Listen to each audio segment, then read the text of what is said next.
ever watch your favorite Poketuber talk about a product that they think is going to go up over the next week, or a product that they say is currently running?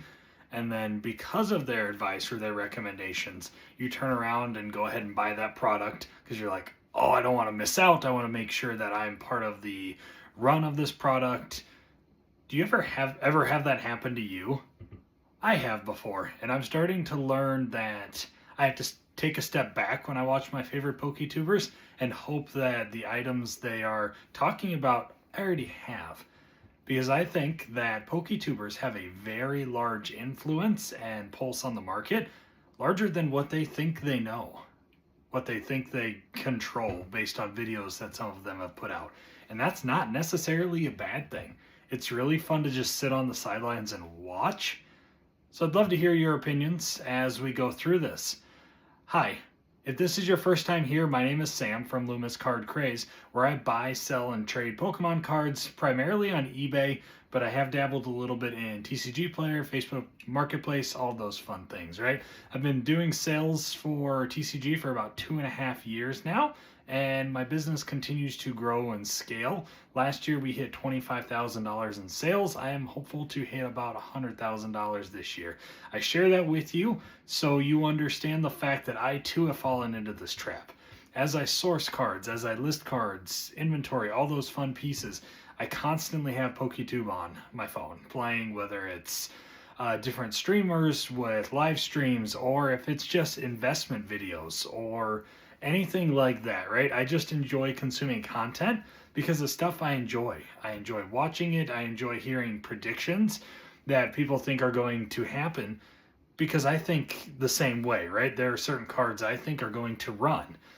And you've seen the videos, I'm sure, if you've watched previous videos of mine, where I talk about cards I think I'm going to run. We all do it, right?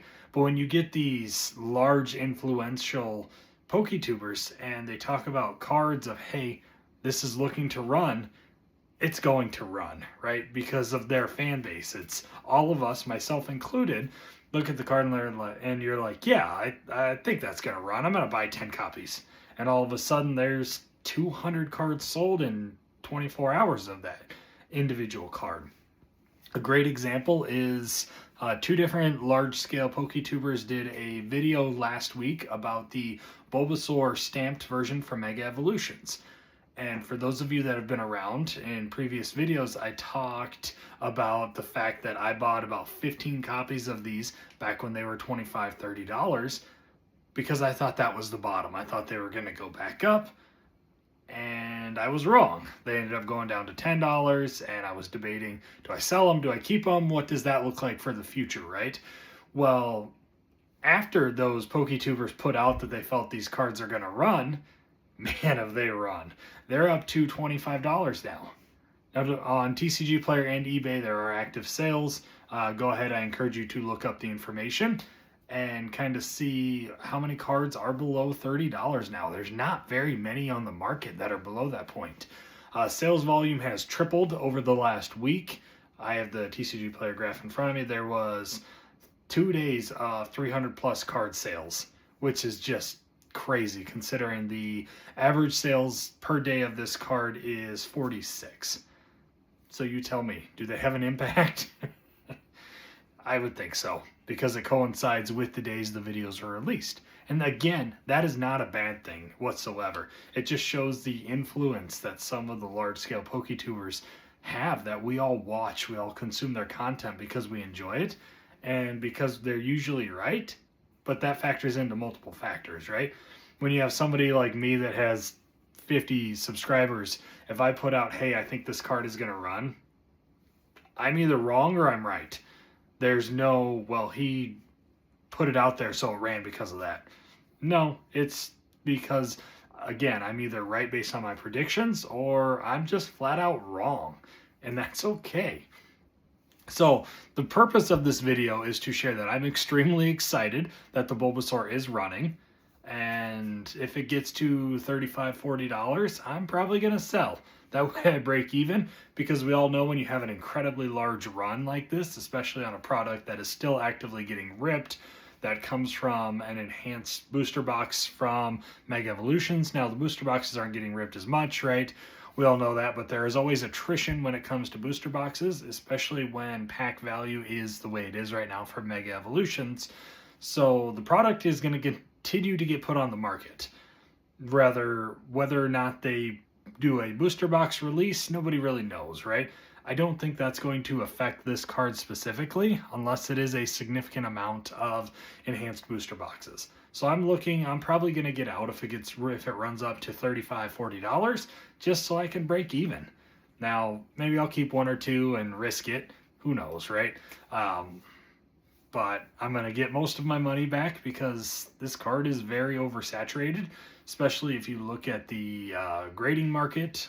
The PSA 10 is crazy high right now, though. I would encourage you to look that up if that's something you're interested in getting into. Other products that have been highly talked about this week are Scarlet Violet booster boxes in comparison to Sword and Shield booster boxes when it comes to revenue received over the short-term period, right? We all agree that Sword and Shield is going to continue to go up, continue to scale. However, you have greater scalability chances with Scarlet and Violet. Let's take Fusion Strike, for instance, in Sword and Shield, right? Sorry, brain fart there. Right now, those booster boxes are sitting at $100 per. So let's say you purchase or you have a Fusion Strike booster box right now for $1,000. If you were to sell that item and put it into, let's just say, Ascended Heroes, you get, by the time you sell it, all that fun stuff, you're looking at $900. So you get about $900 back. You're able to buy 8 ETBs for Ascended Heroes, or you put in $300 extra and you buy a case of Ascended Heroes ETBs. So you're looking at $1,200 roughly. When you start doing the math on that, your gains for Fusion Strike would be about the same, right? You're about that 1,000, 1,100 mark, and Ascended Heroes is at 1,200. Your likelihood of Ascended Heroes ETB reaching 3,000 before Fusion Strike booster box, one single booster box, hits 2,000. Just because of the scalability of the product and the way the market continues to react. And again, you could say the same thing for Sun and Moon in comparison to Sword and Shield. Celestial Storm has less likelihood of running than Fusion Strike does. Now they're going to continue to grow in price because there's less on the market, and as one sells, the highest price point at that point becomes the new market. We all know how this works, right? So they're not wrong in their logic around it. We just have to determine as individuals what is best for our financial situation and what are you looking to put your money into.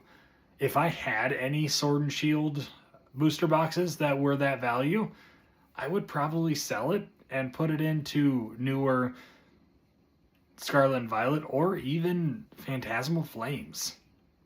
Phantasmal Flames is running pretty good right now.